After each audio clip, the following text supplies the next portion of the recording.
What's going on, guys? Car Review Guys here. My name is AJ and we are back with another vehicle this week. We have the all-new third generation 2024 Subaru Crosstrek Limited. There are going to be 5 trim levels available. We'll get into all that in just a second. We are going to start with the cinematic, as you guys know. Then we're going to go to the exterior with some stats and figures, then the interior, and then we're going to take it on a drive. We're on our road to 20,000 subscribers. We're over 18,000. Thank each and every one of you. Without further ado, let's roll.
Underneath the hood of this 2024 is a 2.5 liter 4-cylinder. It's the Boxster motor.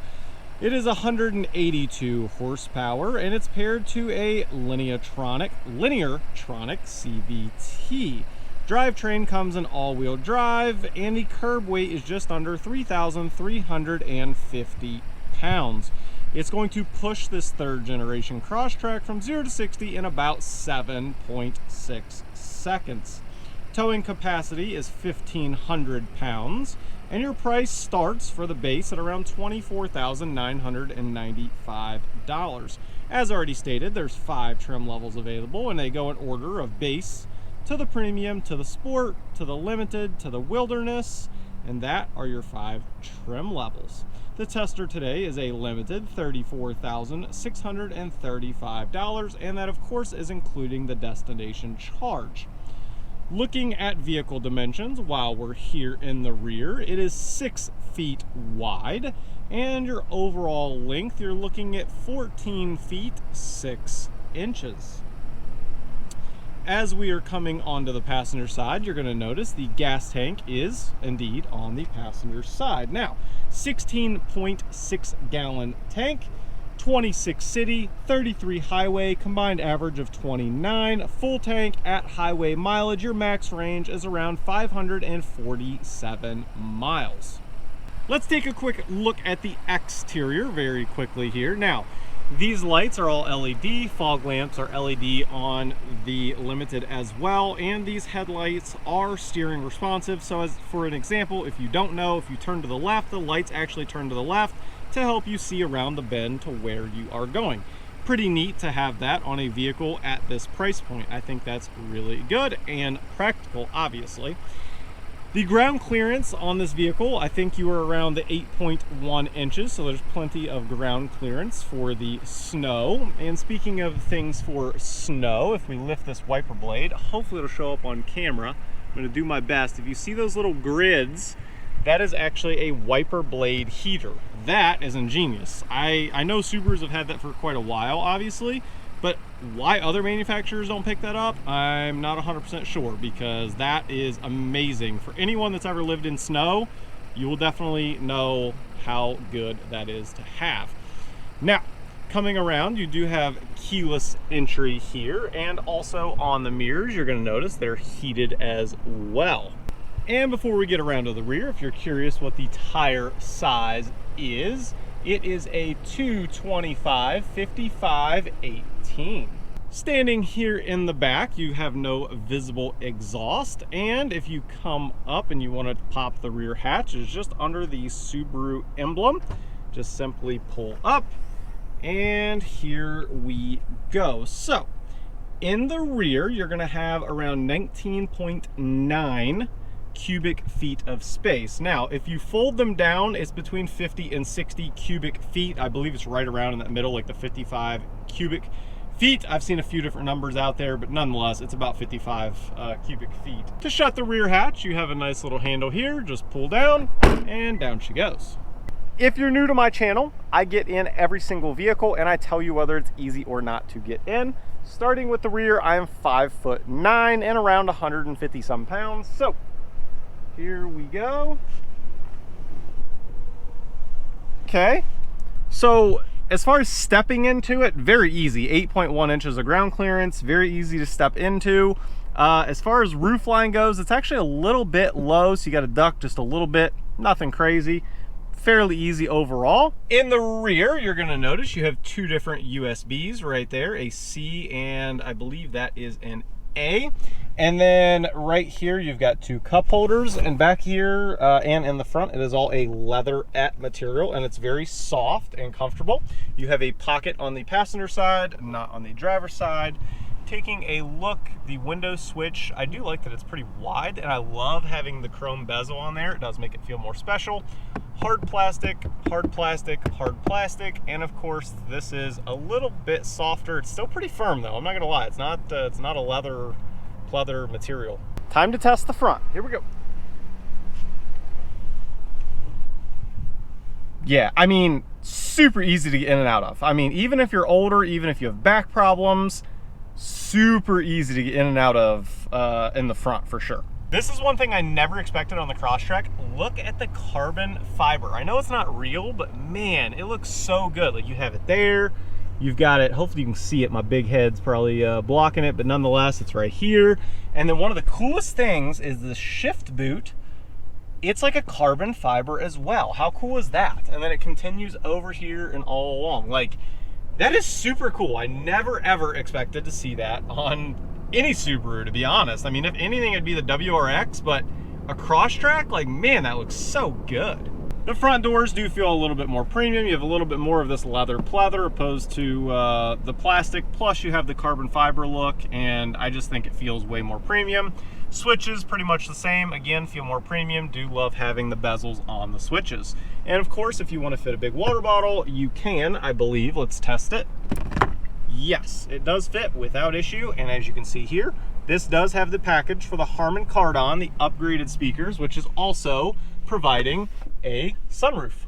Looking out in front of us on this vehicle, there's no option for heads-up display. Coming down, you have a digital screen in the middle, and then analogs for your tach and your speedometer, and of course your temp and your fuel gauge. Over to our right, we also have the nice big screen. It's so nice to have that. As far as responsiveness, I would say it's probably about average. I don't think it's leading the industry by any stretch. It takes just a little bit, but works perfectly fine. And man, is it nice to have that nice big screen. It makes it feel so much more modern in this interior. Coming down here, you do have a high and a low for heated seats, and you have a wireless charger, and you have various other charging methods as well. C, A, and a headphone jack actually, which is actually neat. I never saw that before just now. All right, you guys know the deal. It's time to get this 2024 Crosstrek Limited out on the road and see how it drives. Let's roll. I just put it in sport. You guys know I pretty much always start out with a 0 to 60 best I can. It's not 100% exact rocket science. We're just doing it every day, smash it, go. We're not doing brake torque. We're not doing any of that. We're just gonna go. We're in Arizona, 1400 elevation. It's actually not that hot right now, surprisingly 72 degrees. All right, here we go. 3, 2, 1, go. Okay, all-wheel drive, obviously. It just goes, which is amazing. 40, 50, 60. So not bad for sure, not bad, especially considering what this vehicle is really made for. And number one, reliability. Number two, for the winter. That is really what this vehicle is made for, in my humble opinion. Like, to me, what I think, like if I think what is a great winter vehicle, the number one brand that always comes to my head is Subaru. They've done it for so long. They're so good, in the winter. I've known so many people to own Subarus, and I mean, I'll be honest, I don't think they're always the best looking vehicles, but looks don't always mean everything, because I cannot tell you how many friends that I have Subarus and just talk about how good they are in the winter. Like, just incredible. And no, I'm not talking here in Arizona where we don't have bad winters. I'm talking like back in Michigan, Toledo, Ohio, you know, places like that that really do have winter. As I'm sitting here letting cars go by, listening to sound quality, it does have a little bit of road noise, or I should say wind noise from cars passing by. You can hear them coming by. I think it's pretty good, especially, again, for the price point in which they offer these. It really does blow me away. Like, you're in the 30,000s, really lower mid 30,000s, and you're getting all-wheel drive, heated seats, heated mirrors, heated wiper blades, you have LED headlamps. Like, you're getting a lot of vehicle for the price. That's where I give Subaru a ton of credit, on top of their, you know, functionality with winter. The other thing is gas mileage, right? This is basically a small SUV, and in a small SUV with true all-wheel drive, right, getting around 36 highway, and you're getting a 0 to 60 in the 7-second range. Like, that's pretty incredible, to be honest. Yeah, and just touching on the sound again, like, here comes a car, listen. Maybe you could hear it just a little bit. Like, it's barely, I'm doing 50 miles an hour, the speed limit. It's pretty good. What we just went over was a cattle guard. Suspension-wise, really good. I am thoroughly impressed with the suspension on this vehicle. It's actually it's more on the plush side, to be 100% honest. That's surprising to me. I'm out of sport mode right now, back in the regular, and it's comfortable. This vehicle does have the adaptive cruise control. Now, let's test something here. Let's set it. We're at 51. We have the steering active, and let's see how it does here. Let's test it. We have a little turn right here. It's not much, but it's enough. It's staying pretty center of the lane. Pretty center. We got another little turn. Let's test it one more time here. That's pretty good. That's pretty good. No complaints there. It's the first time I'd used that. I've used the adaptive cruise control. It was the first time I used the active steering.